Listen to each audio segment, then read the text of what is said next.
The Lumix S5 IIX is the highest value camera you can get for videography and photography, and I'm going to show you the best features of this camera. So I have quite a large chart here, all the different features, and I'm going to walk you through all of them. So first of all, the best features. The Lumix S5 IIX on Amazon right now is $18.97. That's only 44% of the price of the FX3 currently, and you can even get it for even lower if you get it used on MPB. So if you were to buy this compared to the FX3, it's $2,000. You'll have $2,401 left, which you're gonna be able to use for anything else: lenses, editing software, lights, audio, things that are probably gonna be more important than just the camera body alone. And I do have a little bit of bias, so I'm not an expert in every single camera manufacturer. These are the cameras that I've used, so you know. I've used the FX3. I've used the A7S3, which has the same exact sensor but different bodies. The first camera I owned was the A6400.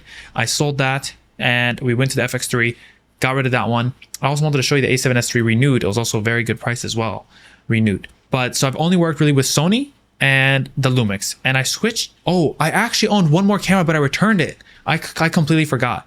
That was the ZV-E10 or something. It's basically the same full frame sensor as the FX3, but it overheats and I could not use it.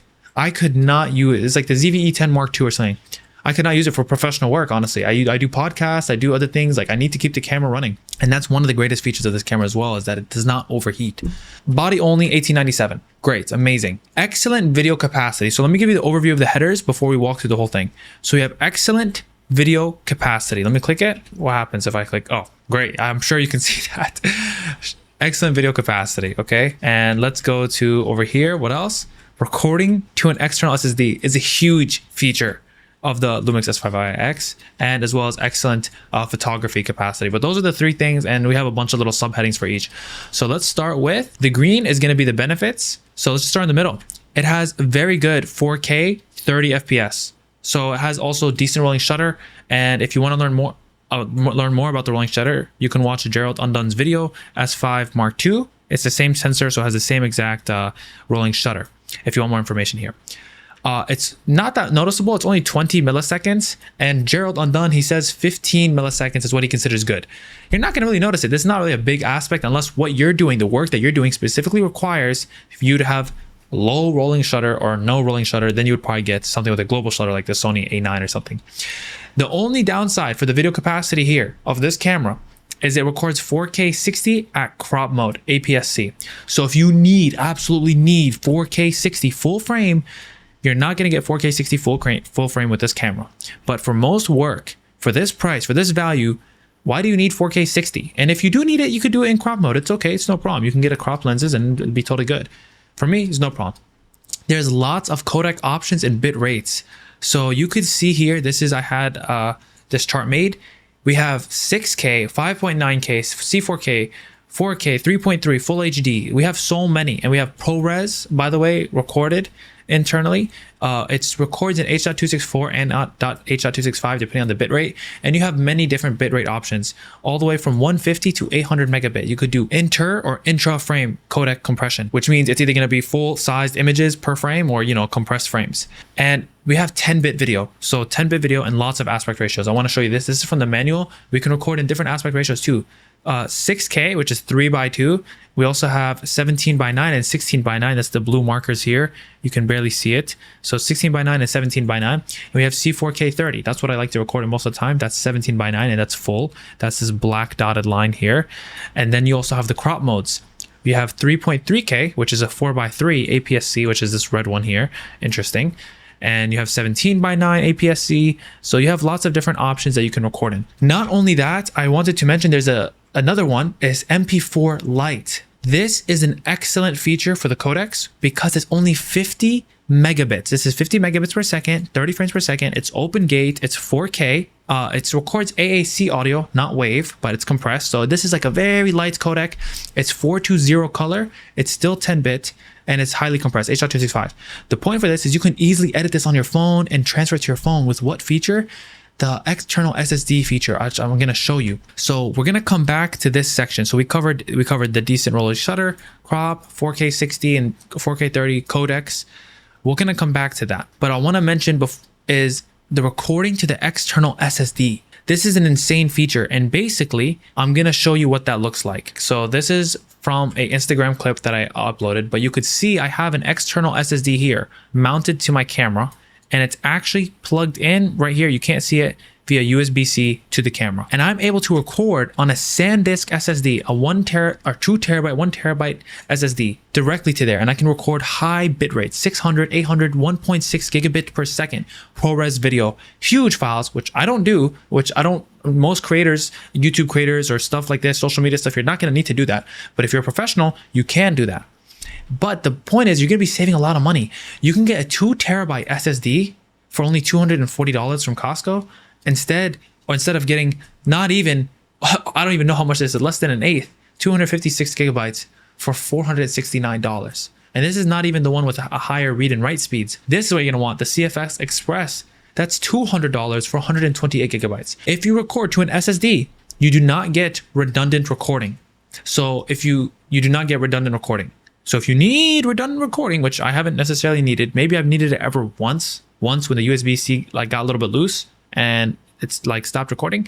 But other than that, you don't really need redundant recording often, especially if you go to good USB-C cable. So recording to the external SSD, you're gonna save lots of money. Now, because you're recording to the external SSD, what you're easily able to do, which I'm gonna go back here to where we were about this codec, I can transfer this file directly back to my phone, edit it on CapCut and render it and upload it immediately, or not even render it at all.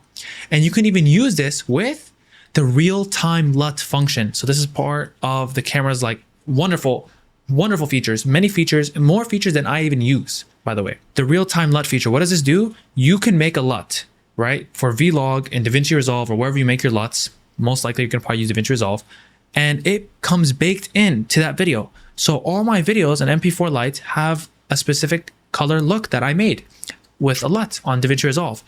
And for example, I want to show you this video here.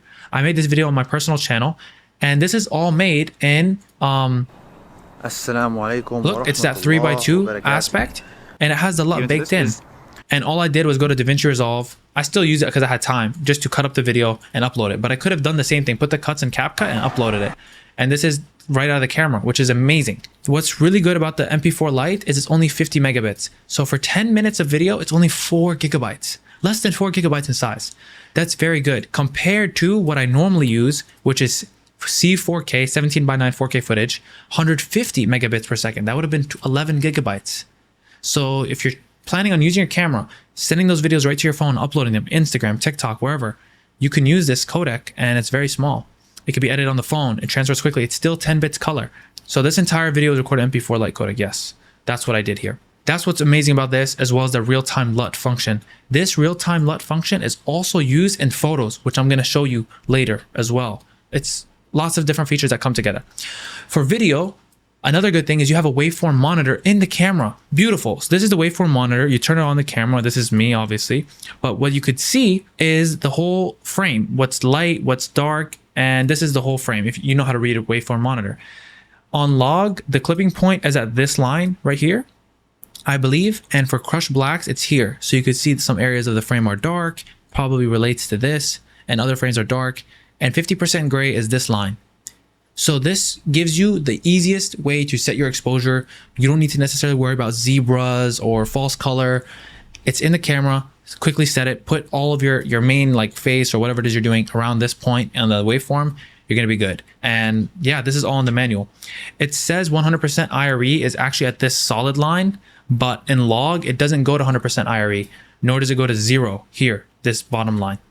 But that's a good part about the waveform monitor, easy exposure. Another great benefits, it has phase hybrid autofocus. I honestly forgot to add this in here because the autofocus is good. I never have to worry about the autofocus. There's tracking modes, different sections, zones. It's very good. Does not overheat. You can do long recording sessions, 1 hour, 2 hours, however long you need. It has the fan modes in there, internal fan, auto 1 or auto 2, and it's automatically gonna cool the camera down, and you're gonna be able to record as long as you need. Gerald Undone has a video where he tested it to the extremes, but I have never hit the ever overheated, and I've done 2-hour videos before.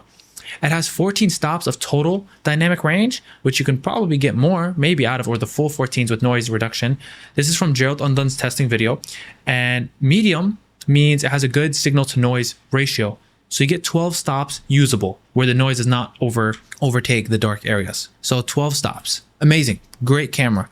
And that is from this video. Panasonic S5 IIX, incredibly versatile camera. You could find that in the link in the description as well. I'll put both of his videos in the description. So those are the benefits. Is there anything I'm missing? Oh, yes, there is. Great IBIS 5+ stops. You get a great image, in-body image stabilization. That's what I use. There's also like an extra mode where it does electronic stabilization. It's like you're holding a tripod. So I've actually used that with the 85mm lens. I'm standing far away. I don't have my tripod. I just need to quickly record this section, this person on stage, and I'm holding the camera like this and I'm shaking and it's locked on. It's good. That's like the extra IBIS. L mount is first party with Sigma. So if you like Sigma lenses, then this is, and it's L mount alliance. So this is actually first party. It's not like Sony where if you get a Sigma lens, it's third party. Maybe the autofocus is not so good. I've seen some videos and they've said like it's totally fine, but just want to let you know that Sigma is first party. So that means you can get a 16-28 f2.8 contemporary lens. It's sold for $939 right now, as of today, May 9th. 2026. This is a wide angle lens that I use, which is I'm using right now. And then you can get something else, such as a 28-105. That's almost $1,700, and you can cover your whole range from wide 16 to 105 f2.8, and it's all first party. And this is if you took the money that you saved instead of buying the FX3. If your budget was for the FX3, you can get both of these lenses plus the body with the money you saved instead of getting the FX3. And that's it for the video benefits. I want to go back to the external SSD. There is a cons with this. It uses the USB-C port. So if you're recording to the external SSD and you're using the USB-C port, what that means is you cannot charge and record at the same time because you're writing to the SSD via USB-C. So what is the solution? There is a solution, but you have to use a cage and a V-mount battery or AC adapter. So you're probably gonna need some kind of cage like this. This is a good cage. I have one that's a little different. The metal bars go like on top and it kind of covers the controls. This looks better, but only has one hot shoe. This has 3 points of contact, 1, 2, and 3. So your camera's not gonna move. It's $100. You can get a newer V-mount battery or small rig V-mount battery. That was $90. And then you just need a mount to mount the battery to the camera, and you get like a small rig like this. That's $80 to put the battery on here, attach this to the camera, which this will fit in the bottom of here anyway. So you don't need to actually use this additional plate. And then you just need a D-tap to battery, dummy battery. This goes into the V-mount battery, and that totals out to $520. So it's a bunch of accessories you'll need to get to use it with the external SSD. But you're building a whole rig. It's gonna look good. It's gonna be impressive. It's gonna look more like bigger to customers, etc. And it's gonna work, meaning it's functional. There is a Condor Blue D-tap that I use, and it's like 3 times the price. But I'll put all those links in the description below. This is the same stuff I use. I had this one, but I'm not using this one currently. I'm using the bars. I don't even know what they're called. They're like small bars. So with this feature, what I'm able to do, and it's extremely, extremely impressive to customers. It's extremely impressive. I want you to imagine this. I have my 85mm lens on there. Let me show you. So this is my 85mm lens by Sigma. I got this used. Excellent value. These are some of the headshots I've taken. So these are both 85mm. This is a headshot I've taken. This is a headshot I've taken. They look great. Wonderful. 85mm is great. This can come with my real-time LUT. This has my real-time LUT on it. And this is using the Codec 2383 film look. And that's baked into the JPEG. What I do is I unplug my SSD. I unplug my SSD right here from my camera, and I plug it directly into my phone, and I transfer those. I literally hit copy and transfer them to my phone, and then I'm able to airdrop or send it or email it to them.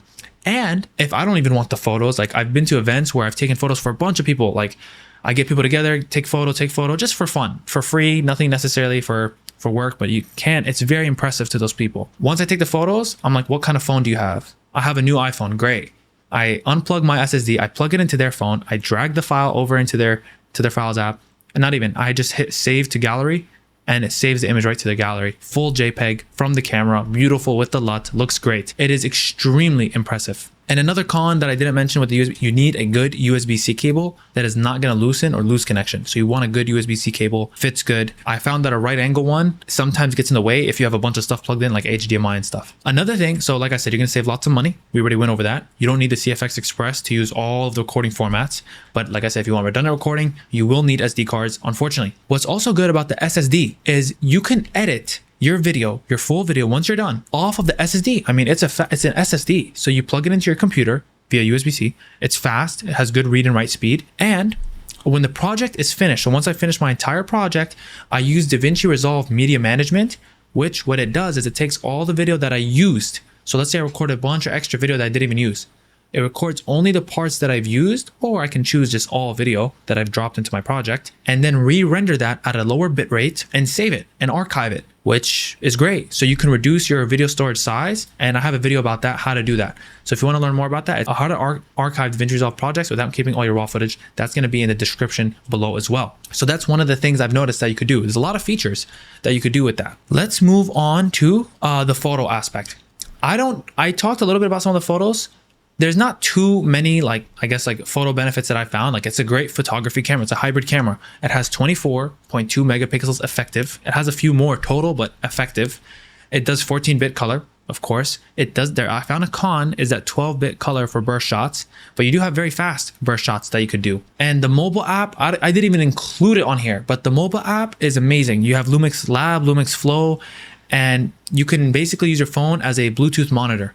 So if you don't have a monitor, all you have to do is get a stand, attach it to your cage, and you can use your phone as a monitor.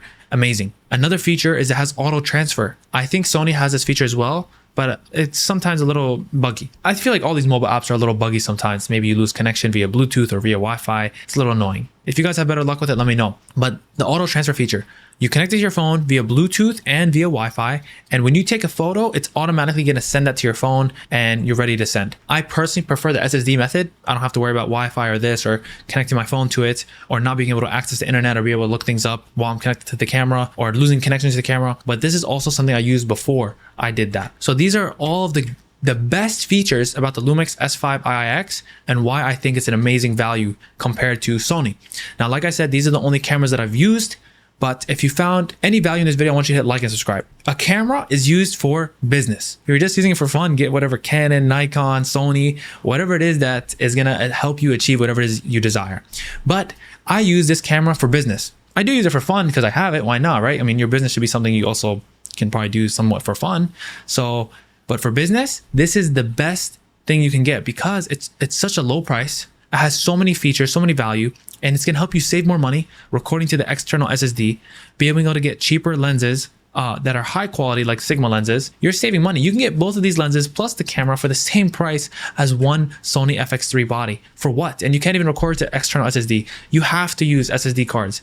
So everything is just, personally, I find better with the Lumix. Sony's still good. You get great image, everything's fine. It's just not as good as a value. Why? Because Sony has different lines. They have their cinema line, whoa, and they have their video line, A7S. Like, they need to make a price difference, even though this sensor and this sensor is the same. They need to make some kind of price difference and make separations. They're a bigger company. They have the market lead right now. They have the name. They don't necessarily have this incentive to, okay, we need to make the best camera. We need to offer the most features, the most value.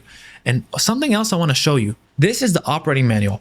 I've read it a bunch of times. It has lots of information, but what I want to show you most importantly is, unlike Sony, you get firmware updates often. 1.3, 2.0, 2.1, 2.2, 2.4. That's when we got Lumix Flow, and you can connect to your phone. Let me know if you guys want a video about that. There's many things that I can show you and teach you about this camera. And if you are looking into getting into business, you're looking into using this camera for professional work, for video, for photos, for any kind of social media marketing, this is going to be the camera for you. You're going to save money, and it's going to grow with you. And it's full frame, Like, there's just so many benefits. Anyway, thank you again for watching. Let me know your opinions below. Do you have this camera? Or are you just watching because you want to know like more about your camera? Have you not purchased a camera yet? Are you considering purchasing another camera? Let me know what process you're at right now.